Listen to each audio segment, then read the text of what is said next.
Yan, isang mapagpalang araw muli sa ating mga ka-voltage at meron na naman akong panibagong customer at ang ipare-repair nila sa akin ay isang washing. Ang sira po ng washing po na ito ay yung kanyang capacitor. Hindi na po ito umiikot, umuugong na lang po siya. At ayun nga, pinalitan ko po siya ng capacitor kasi putok na po yung capacitor nito. Itong washing na to. Bali, ang ni-repair ko po dito yung dryer niya. So, yun. Pinalitan ko nga po ng capacitor. At meron naman po akong dalang panibagong capacitor. Kaya, hindi na ho ako bumili pa sa labas. Kaya, agad-agad ko na din po napalitan ng capacitor. Pagka ganito pong mga dryer, ang kaligmitan na capacitor, ang value ng capacitor nito is ano lang po, 4.5.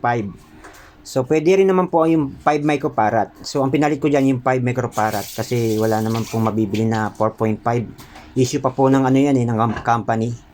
So kung magpapalit po kayo ng ganitong capacitor, wala po kayo mabibili talaga na 4.5. Pwede na po ang pinaka-available po talaga na mabibili is 5 microfarad. So ang pinalit ko nga po diyan ay 5 microfarad. Yan nga po, pinalitan ko po siya. So, kayo mga ka-voltage, kung sakaling ang problem po ng dryer nyo na umuugong na lang po siya, malamang ang sira ho niyan ay yung capacitor niya.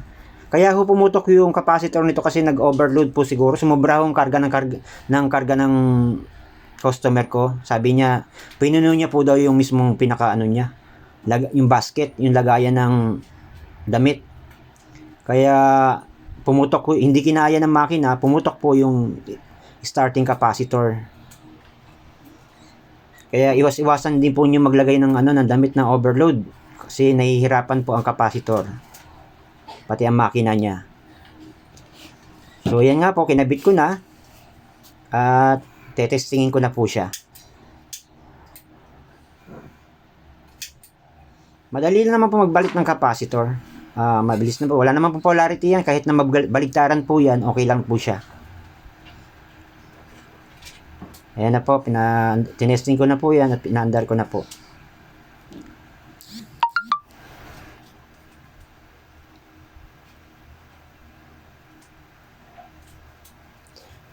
So mga ka-voltage, huwag niyo po kalimutan muli, paki-like and share, paki-follow po ang page ko para updated po kayo sa lahat na content.